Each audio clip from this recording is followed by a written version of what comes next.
You're listening to the Intercoastal Podcast, part of the Destination Marketing Podcast Network.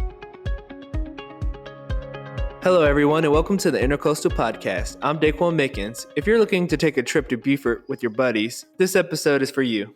Rob Wells and I are here to give you guys an insight of a guy's trip if you were looking to visit Beaufort. So welcome to the show, Rob. Oh, man, thanks for having me. It's always fun to jump on here and talk my favorite topics. Yep, and that's just hanging out in Beaufort. Yeah, man, talk about it. That's the dream.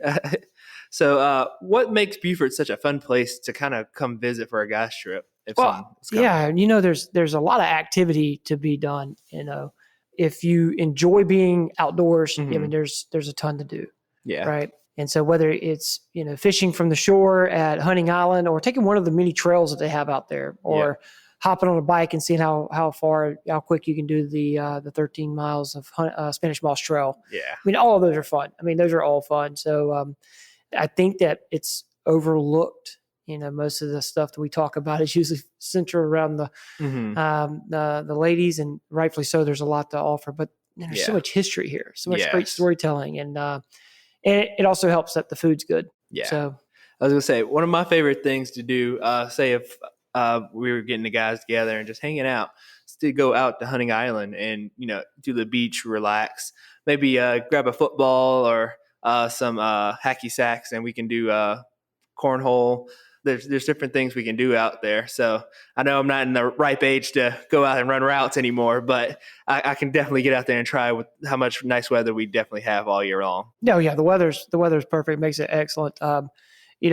Immediately, first time I'd ever, thought about Beaufort, even before we moved here as a family. One of my friends said that they used to take a trip down here with their company, and they would play golf. Yeah. And they would play, the 36 holes that are located on the two courses out there at Ocean Point and Ocean Creek. And with the redo that they've done out there, that's definitely an add-on. And then some of the other courses that are in the area just make it so much more fun. But again, it's not just about outdoor activity, though, right? I mean, there's some great places to go and kind of do it. So it really depends on what your interests are, and so we can help you build that itinerary. I think that's what we're going to do right here in a second. Yeah, that is actually what we're going to do. So personally, what would your ideal itinerary look like? Like if you had your friends coming over or they were visiting the area, what would you say your ideal itinerary would be? Yeah, so putting together, we're all going to get into town. We'll say Thursday night. We can spend Friday and Saturday doing those things with travel days. But we're going to get up. We're going to go have great breakfast at Blackstone's. I think that's just a fun place to kind of get it all started. Just a couple of guys hanging around, getting a good breakfast in. Now, that's dependent on if we're going to play golf early on. And so we would go play golf, and we'll pick one of the courses to go play. But I would say Ocean Point and staying, being out on foot, that's something that's got to happen. Yes, right? You got to get out there and play the new course, the redo, and that would be a fun 18 to squeeze in. Grab some lunch out there at the clubhouse. They have great services out there, and then make a day of it. So if you want more activity in the afternoon, then I'm definitely heading over and playing the other 18, or I'm going to find one of those trails to hit and go do that, and then get ready for dinner that evening and kind of hanging out the rest of the night. Restaurant wise, I encourage people to enjoy eating out, whether it's Saltus or a little bit more fine dining, or picking up at Q Bay. Yeah. Make sure it's waterfront though. Make sure you're sitting near the water. I agree. Kind of a local tip: if you really want something cool and kind of fun, there's a couple places out on St. Helena. I love Betos. Yeah. You got to get there and knock that out. Johnson Creek Tavern. Yeah, that's the spot. Really cool spot. Good food. Yeah. Really cool to kind of knock those out. That's where we're going to do our dinner. Then the next day, we've got a guided fishing trip, and we're going to meet those. So depending on the party size will depend on what charter you need to look for. It's just a group of 4 or 5 guys. You might have to take a couple of guides. Bay Street Outfitters has a team of guides that, you can they'll all take you out together, and you all be under different skiffs, but fishing in the same area. And then there's some guides who have larger boats that can accommodate the group as a whole, but that's going to be a full day of activity. We're going to grab some food on the way back in. And that evening, we're going to hit one of the other restaurants that we didn't do. Probably a stop at Fish Camp. Yeah, have and to. then slide over to Shell Ring. That's kind of the itinerary. And we Mhm. all head home the next day. Yep. If I were to put an itinerary together, it would be kind of similar to yours. Everybody would come in, and I would like to go to Red Rooster. That's a great spot to kind of get things kicked off as well. Get a nice breakfast. Everyone get a hearty breakfast and get like kind of full to get the day started. I did have a friend come over, and he mentioned to me that in the past he went with Houston on his kayaks and actually went fishing out with Houston. And that was really cool because I could hear the visitor side of it. And that is definitely something you can do. Everybody can get their own kayak, get out there, get fishing. And he's definitely going to make sure you catch something. Oh, so yeah. There's no going out and no one's not catching anything. You're out there all day. He's going to make sure he's going to take you to the exact spot where everybody can enjoy and really reel something in and feel it. And then if you weren't doing fishing or kayaking, golf, I'm a later golf kind of guy or early golf kind of guy, just to avoid the sun and the heat of being outdoor all day. But anytime you can get out and golf, it's always great. Or even if you're not golfing holes, get out and hit some balls and go to a driving range or something, which all of our golfing courses do have. Oh, yeah. So, and it's just a great landscaping aspect. You have to see the golf courses when you come to Beaufort. And then I'm a wing guy. I love wings. Bricks would be my preferred place to go and get some wings, or go to Q-on Bay and get some barbecue or some chicken wings. But with Bricks, you have the ability to have different karaoke, or they might do a trivia night. So things like that to kind of kick off the night for the fellas, and just something different to get out the house, that you're not sitting there playing Uno in the house. Yeah, I got that. I mean, there's something the boys can play some Uno now, but going out at night, there's some opportunities around Beaufort, whether it's downtown, Shell Ring, with their live music sets that they have. I do know some of the restaurants on St. Helena will have some live music. Mm-hmm. A live music scene here, and I know we featured live music here with Campfire Tyler on the podcast. There's some really good music that we had. It just makes for a great atmosphere. Yes. Even if it's a couples weekend and just several couple friends are coming to town and the ladies are going to go out and do things, there's a lot of things to do. Yes. Definitely want to take one of the history tours. Mm-hmm. Now, I probably do that in a walk-in environment if the weather's great. Mm-hmm. Love doing that. Love the story behind it. But if it's a group of guys, I'm hopping on one of the coastal expedition boats or Beaufort Dolphin Tours, and we're just going to get on the water. Because being on the water in Beaufort is pinnacle. Yes. And I think that's ideal, best way to see the area, take it all in. That's why you come to the coast, right? Yeah. You want to be in and on the water, and definitely do that. But I love that atmosphere. And then, of course, I don't want to put around having a fishing guide and guides are awesome. Mm-hmm. But if it's just me and some guys hanging out and we're just going to go to the beach, there's still some good activity. Surf fishing at Hunting Island is still fun. Yeah. And you can sit out there and have a good time, and good opportunity to reel in something you have never caught before. Yeah. And that's pretty cool. I was going to say, I rarely go out there and not see somebody fishing. Oh, yeah. Someone's always out there with their long rods, or I've went out there with my in-laws and went fishing, and I've caught shark, and it's just really cool to catch things. And it's definitely a great experience. So for those who are coming to Beaufort and they were looking to kind of get a drink or something, where are some of the locations that they might go? Yeah, I think many of the restaurants have those type of opportunities there, but there's some craft breweries and craft distilleries in the area as well.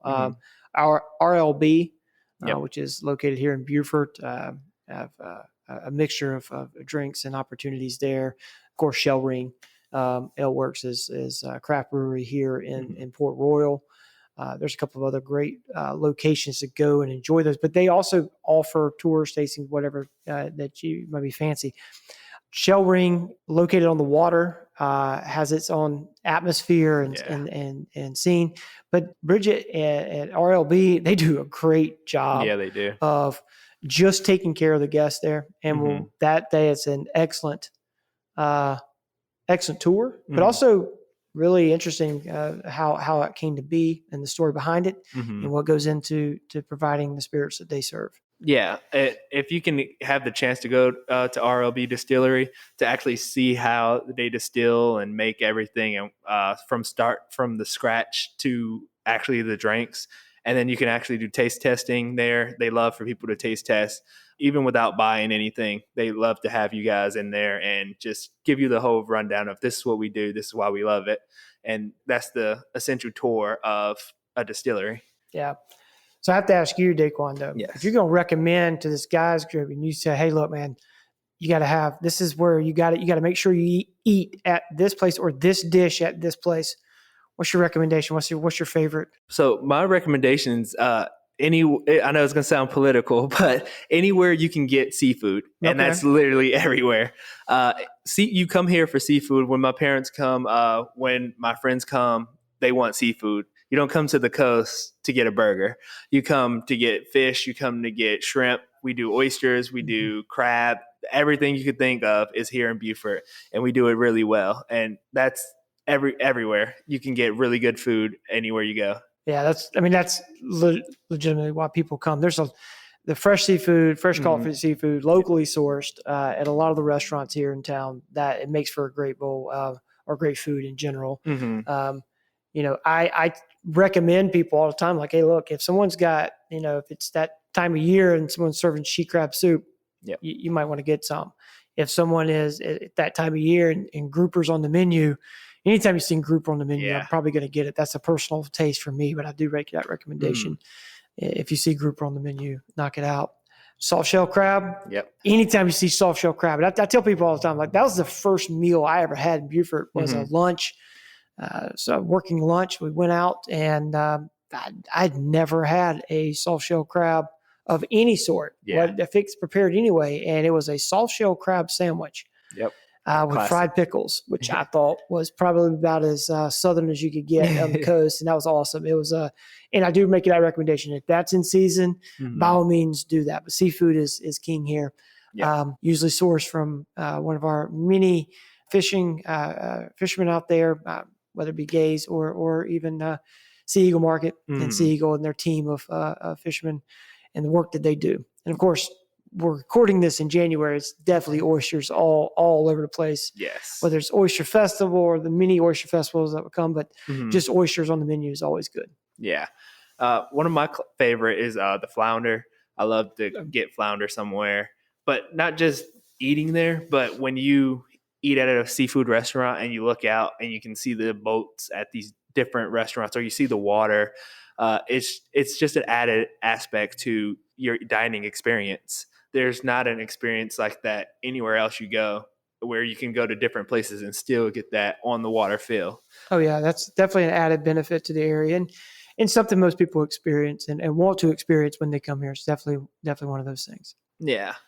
And as we know, Beaufort is awesome all year round. If someone was visiting the area, when's the best time for them to start thinking about, oh, this is a good time to plan a trip to this area? Planning itineraries, especially for guys' trips or whatever, plan them around activities that are already scheduled. Know that something that there's going to be an experience to be had. In the summer, that's going to be water festival, right? You do it. Yes, it's going to be warm here in the South, and that's okay. We enjoy it because water festival celebrates everything that makes us one of the happiest seaside towns in America, but also the best small town in America as well. Getting on the water in the fall, it looks a little different, right? I mean, you've got shrimp festival, shrimp season. You can get out shrimp just about anywhere you want to if you want to do that personally, but also it's great weather. Yeah. If you're a runner and want to get out and run, I mean, the winter times are perfect. Yeah. And I've heard runners talk about how fast and flat the area is. So if they're like some racings that they're trying to compete in and get worked up, there's some great opportunities there as well. And there's nothing better than running and then having oysters and stuff for the night, that the after party or whatever that's going on. And then in the spring, here we are coming up next. Up north, it's still cold. Here, spring is a beautiful time as we try to transition from what we call cold 60s to something that's more bearable for us, 75, 80s. Beautiful weather. And it's actually spring in Beaufort's one of my favorite times to come. You got so many activities and events to plan around. How about you? If you're picking one of those 4 seasons, though, which season you setting it up for? It's funny because I'm in the process of trying to convince a friend to move to Beaufort. Oh, I hear you. And they've never been to Beaufort. They've never been to Hilton Head. So I'm like, oh, well, when can I get them here to experience the best time? Because I really want them to come. So I was thinking winter was good. Kind of get a bonfire going. Everyone sits outside, enjoy it. And when the sun is out, you don't need a big, thick coat. You can just have like a long sleeve and be comfortable. But I think we're looking at the spring as well. You don't get as hot as the winter, but then you don't get you can kind of get to the beach. You can kind of enjoy Beaufort the way it was meant to be enjoyed. Oh, absolutely. Spring's a great time. I absolutely do that. And you kind of have to know, like, there's several times we're at the beach in March. And not a problem whatsoever. It's actually fantastic to go run and jump in the water and do the things, watching the kids splash around, stuff like that. But for guys trip, I'm definitely picking, probably the spring as well. The greens, hit perfect. The fairways, which I don't usually spend a lot of time in the fairways playing golf, so the rough's not as bad, but the fairways are beautiful, right? And that warm temperature coming off the water when you're playing Ocean Point is just absolutely fantastic. Fishing's great. I mean, the fish are starting to eat just about whatever you throw at them. That's fun. They're aggressive. It makes for you can get away with a lot more targeting that. But getting outside is fantastic. And then, of course, seasonal food. Yep. Spring's got good food. I was gonna say that's the main thing is eating and getting outside. When you think about Beaufort or you think about a guy's trip, it's outdoor activities, it's being active, and then it's eating good. So that is the main thing when visiting Beaufort. What unique experience besides the things we discussed would you think about you wouldn't want to skip coming to a guy's trip to Beaufort? So, we have a lot of guys who do plan their trips, a lot of reunions, a lot of Marines plan their trips, coming back to the area as a kind of a guy's trip and going on base to see a graduation, just kind of relive that moment, whether it's good or bad, to listen to their stories. If you're not haven't ever experienced a graduation at Parris Island, I would recommend doing that. There's something about seeing the young Marines, finish that, their training cycle there is very cool to watch. I also jump into one of the history lessons that go on, whether it's a walking tour or carriage ride or, a little deeper dive. If there's a lecture series going on, those are, don't come across as fun, but they have some cool elements to it because there's so much history to be shared here in the Beaufort area. But if you can get on a kayak and get to the sandbar in Beaufort, not everybody that visits Beaufort gets to make their way to Sandbar. Yeah. And that is something that I would say would be a unique experience to the areas to kind of spend that several hours, in the middle of Beaufort where there's landmass just pops up in the middle of the water and people can go and, swim and have a good time and just enjoy that area. It's a unique experience right here in the heart of Beaufort. I would say a unique thing is to get out to Fort Fremont, get out to Parris Island Museum, get out to Port Royal, the Sands. That's what makes Beaufort is the history and the landscape. Those two things combined makes Beaufort not like the other locations. You could go to any other location for a guy's trip, but to have that combination of history, outdoor activity, relaxation, you can't beat Beaufort. It's definitely something, one of the reasons I decided to move here, one of the reasons we love living here. So when people visit here, that's why so many visitors fall in love with the area. Absolutely. So I think that's definitely one of the highlights of visiting Beaufort and why everybody should at least come to visit, not only just for a guy's trip, but just visit Beaufort in general. But this has been a great episode, Rob. Thank you for coming on to the show to talk about the guy's trip and planning an itinerary to the Beaufort area. Yeah, thanks for having me, man. Thank you all for listening to the Intercoastal Podcast. You can follow us on social media at visit_BeaufortSC on Instagram or at BeaufortSC on Facebook. Don't forget to like, subscribe, and leave a review. We'll talk to y'all next time. This has been another episode of the Intercoastal Podcast, hosted by Daquan Mickens and the team at Visit Beaufort, Port Royal, and the Sea Islands, produced by Relic.